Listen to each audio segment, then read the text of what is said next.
Здравейте, приятели! Няколко пъти ви обещавах да ви покажа какво представлява къща за... Бяха я пуснали на 79 000, аз се намалих на 68 000 евро, заедно с придобиване, данъци, такси и така нататък, излезне пак към 79 000. Показвам ви къщата не заради това да я оценяват. Практиката е показала, че някои от вас ще кажат: леле, това е супер къща, сега като си направи ремонта ще стане бати двореца или ще стане златна. Други ще кажат, ще хванат за главата и ще кажат: той е луд, как мога да дадеш толкова пари за този коптор. Няма значение. Дал съм ги, много съм щастлив, много се кефя. Просто показвам и правя това клипче, за да може да имате отправна точка. Идеята на клипчето е, когато избирате къща, то е насочено към хората, които искат да си купуват къща, когато избирате къща, да го имате в предвид и да кажете: гледай сега, на то къщата беше такава и такава, а тази е еди каква си, смисъл по-лоша или по-добра. Ако е по-добра, давай да я взимаме. Ако е по-лоша, еди какво си.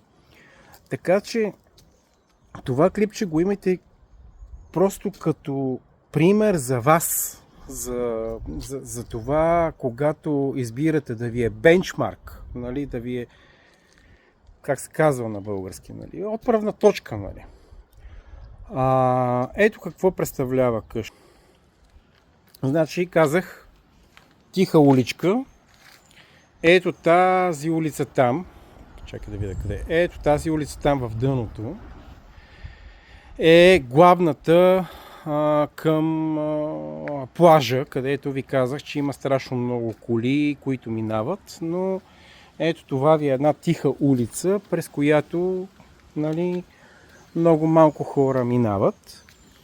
И първото нещо, което на мен лично много ми хареса, ето това е къщата, която ви снимам вече, е, че има как да кажа, навес, двор, паркинг, който може да си паркираш колата. Ето е оградата, тук някакви зеленилки има. После ще ви покажа тези неща. Его въпросния Starlink, за който стана дума в едно или две клипчета. И е много готино, че може да си паркираш колата. Тук даже може да паркираш и две коли. В смисъл, тази, ако е сложа близо до барбекюто, със сигурност може да влезне още една кола отзад. Даже когато сме се събирали с приятели, влиза една кола и е тук. Защо обръщам толкова голямо внимание на това нещо? Защото къде ще паркираш? Ти улицата. Къде ще паркираш? Това са ти комшиите. Това тук са ти комшиите. Там нагоре има една полянка, където ги паркираме коли на други гости, които имаме. Но в една такава уличка ти няма къде да паркираш колата. Не може да оставиш тук. Трябва да я сложиш някъде там долу, някъде да намериш място, за да се върнеш. Така че това ми беше едно от големите изисквания. Успях да намеря къща, която тук както не минава никой, така взе, че мина някой. Добре. Да намериш място, т.е. да имаш място къде да паркираш. В случая този навъс е много готин, сега има някакви неща за поправка, ето са паднали киримидите, смисъл, две киримиди липсват, да ви кажа, не обръщам много голямо внимание на това. Да има къде да сложиш мястото, има къде да сложиш колата. И това е въпросното голямо барбекю, което ви казах, че имам. Да, наистина е много готино, сега ще ви го покажа.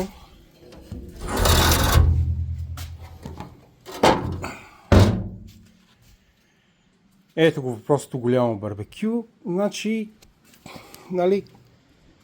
това, което споменах в миналите клипове, че това огромно барбекю, според мен е нефункционално. Нали, аз и жена ми и дъщеря ми, където идваме тук, или пък сина ми идва с приятелката си, нали, да палиш цялото това нещо, нали, ти не трябва да го запалиш цялото, аз след тук имам, нали, неги дървени въглища, нали. Но цялата тази хамалогия по-добре е да си я спестиш. Така, по отношение на дворчето, сега ще мине на къщата. По отношение на дворчето, ето тук имаше една голяма палма. Сега си насадих една малка и изядаха с какълци, човек. Бахти животните направо. Чудо, ама го решихме този проблем. Как да не ти ядат с какълци палмата? И такива са нещата в Гърция, да. Да, какво представлява къщата? Нали, това е едно дворче. Тук, под това нещо, под тази трева е септичната яма. Ето я тук. Тук отдолу е, неспокойно не мирише, има някаква система, която изкарва нещата, в смисъл миризмата, така че когато седите там и си ядете и си пиете, нали, на беседката, няма миризма, но ето какво представлява и къщата. Къщата е строена на два пъти. Единия път е строена ето тази част, ето тук, ето тази част е строена. Откъде се вижда това нещо? Виждате ли гредите на покрива? Ето ги тук. Те са дървени. Ето тази част на къщата, гредите на покрива са железни. И покрива въобще не го коментираме, нали, смисъл тоталщата е. Въпросът е, че първо са построили ето тази част, след това са построили тази част. По тази причина и прозорците са абсолютно несиметрични. Ама, както казах преди, генерация Z, каквато е сина ми, не им това, че прозорците не са симетрични, това ще го правя във времето. Но втората част, как се е строили, набили са едно желязо. Ето тук, това тук е желязо, нали, някакви метални греди са набили, където са рамкали са направили, не мога да ви кажа какво, и са направили фактически в момента кухнята, където е там. Не знам как се чува, в момента е доста ветровито, някаква буря или идва нещо от този род. Ето тази част горе, ето тази част, това е азбест, в смисъл е такива. Такива азбестови платна са, които трябва да се махнат и да се подзида, така да се каже, за да направим покрива от всякъде. Сега, това грозно нещо, което виждате тук, ще ви обясня какво е. Когато са построили къщата в началото, т.е. първата част, тя е започнала да ходи на някъде. Ето ви тук е имало, виждате ли? Тук е започнало да ходи на някъде, т.е. ето го тук. Нали? Ето ви тук. Ето тази част. В смисъл такъв появили са се пукнатини. Ето го. Те са ги замазвали, се появили пукнатини и затова старият собственик или старите собственици, тя беше една жена и така нататък, са направили ето този пояс, вика тук, или цокъл, или не знам какво, който фактически е задържал къщата. Се чуваш, е задържал къщата, така че да не мърде. Тя не се намърда. В смисъл, това, което видях тук, че има, ето това нещо, нали, че го имало, съответно вече не се увеличава, т.е. ги няма тези пукнатини, задържали се я, но тъй като са направили пояса тук, са направили пояс тук, а не и тук. Това се е получило, ето това се е получило. Виждате? Тоест, има едно слягване насам, което сега с новата фирма се надявам, нали, да започнем. Ето това цялото нещо ще го изкъртат и ще направят и тук бетонен пояс или нещо от този род, което фактически за да задържи това цялото нещо да не пада на тази фуга, която виждате тук, ето я, която се е получила, да не пада насам. Това е. Сега, като ви казах, че покрива е много тегъв. Да, много е тегъв. Вижте го. Нали, за какво става въпрос. Това ще се оправи, нали, ясно. Въпросът е, че натече, защото сега не знам дали ще може да се види. Човека си го е правил сам и първо е сложил ОСБ-та, след това е сложил битум и върху битума е наредил тази формована ламарина, което е много грозно, много гадно, но работи. В смисъл, нямали сме никакви проблеми, въпреки бури, въпреки дъждове, които сме преживявали тук. Тази част, както виждате, ето тук подлизва, но ти пука, нали.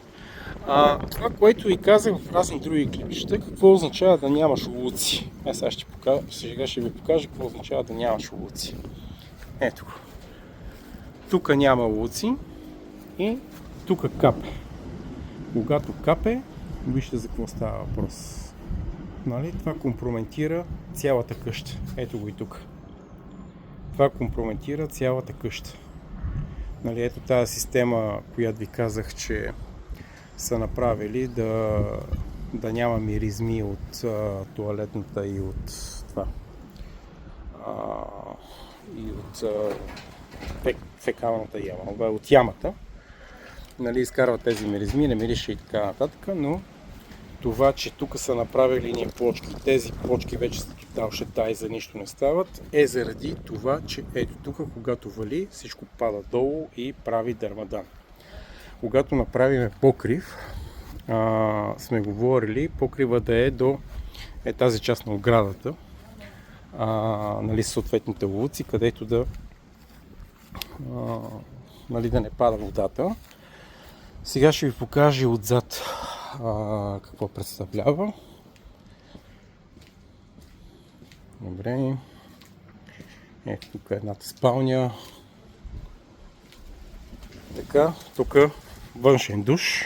Това е нещо, което задължително трябва да имате. Като се преберете от плажа, да може да си измиете краката и съответно да си вземете един душ с такава сладка вода, за да, нали, така, ето го покрива. Пак ви казвам, нали, с дървените гради и след това е започнал с стоманените, т.е. с железните. Откъде знам за начин на строене на къщата? Ето го тук. Това тук е желязо. Това тук е желязо. Т.е. тази част се е направили и тази част се е достроявали. Стария собственик тук е творил по някакъв начин. Не мога да ви кажа защо. Всъщност тази пяна ще ви кажа защо. Защото тук са влизали животни. Как се каже, не белки, не порове, едни животни, дето много обичат да живеят покрива. И това тук е азбест също така. Това тук. И нали, майсторите ми казаха, нали, фирмата, с която говорих, че това нещо цялото ще го махнат, ще го подзидат, в смисъл ще изградат тухли догоре и ще си го направят, нали, вече така двускатен покрива, както трябва. Ето ви го от задната страна. Покрива, между другото, това е слънчев бойлер. Аз никога не съм имал такъв, защото съм софийско чедо. И тук преоткрих топлата вода. Значи, това е слънчев бойлер, който когато има слънце, включително сега, въпреки че духа и така нататък, ти прави 12 часа, 12 часа ти прави топла вода и е супер яко. Ето го въпросния пояс. Ето това, че е капала водата тук. Погледнете, той е направил дупки в това. В плочата или там, в замазката е направил дупки и когато капе, ето какво става. Нали? И затова сега ще го дръпнем покрива до тук. Съответно ще има луци, за да може да закрие и банята. Това е банята. И така. По отношение на комшиите, няколко пъти споменах това, че съм гледал по отношение на комшиите и съм имал изисквания каква да бъде къщата. Как да е разположена къщата. Тези комшии, тук, готиното на тях, че на тях масата и трапезарите има от другата страна на къщата. Тоест те не ти пречат.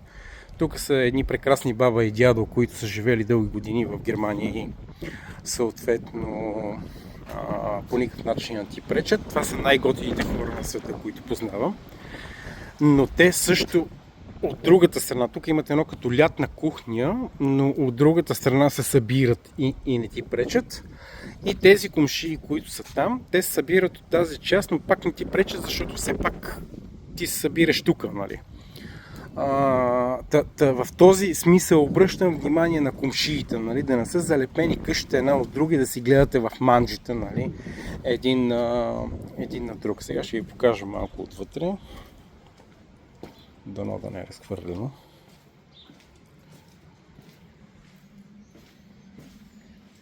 Нали, това е едната спалня. IKEA мебели. Това е детската. Отново IKEA мебели. Сега ще ви покажа нещо тук, което забелязах и което ми свали от цената. Не знам дали се вижда добре. Тук е имало влага. Това той си го е правил, не съм го правил аз. Тук е имало влага от това, че тук е падала водата, мокрила е къщата и тук някъде водата си е намерила място, откъдето да влиза и е имало влага. В момента няма влага, 2 години няма влага, но това нещо беше нещо. Така, ето ви го, желязото. Това ви е желязото, което ви дава втората част на къщата. Пълно електро трябва да се направи, защото за тази стая има един контакт тук. Тук се пуска лампата и един контакт ето тук. Нали? И затова трябва да се направи пълно електрообзавеждане. Банята ще ви покажа какво представлява. Ето това представлява банята. Защо? Защото тук са го правили с керамиди отгоре и съответно влагата прониква и това нещо трябва да се направи първо покрива, след това в смисъл ние ще изкъртим абсолютно всичко тук. Абсолютно всичко. Ето тук имате, нали, нещо, което да знам, е тръгнало да си ходи на някъде. Това всичко нещо ще се изкърти и ще се направи. Хубавото е, че къщата има сот. Ето го сота. То от тия старите сотове, където го споменах. Ето тук е част от хола и съответно кухнята. Сота се намира там долу, а иначе това е нещо, което мига и пищи, което разказах в един от епизодите, нали, че е най-хубаво да се охранява къщата сот. Ние така я намерихме, не сме го изграждали. И така, много е готино, особено сега, тук на 8 април. Ето тук съм си засадил, това е портокалче. Това тук е лимонче. Тук имаше едни петна на тревата и съм садил трева и съм сложил тия малките топченца с тор. Само че, защото толкова ми е къла, виждате ли тази мравчица? Тия мравките изядаха семената на тревата. Тук си имам лимонче. Леко е яко. Тук има още едно лимонче. Това тук е авокадо, череша, палмата, My Precious. където я взехме и изглеждаше страхотно, обаче някакви скакалци я изядаха, човек. Погледни го на това. Как ги изядаха и сега тук седа и ще й сложа и сот на нея. Нали, ами това общо взето става къща за 68 000 спазарена и към 79 000 с всички данъци, такси и така нататък закупени.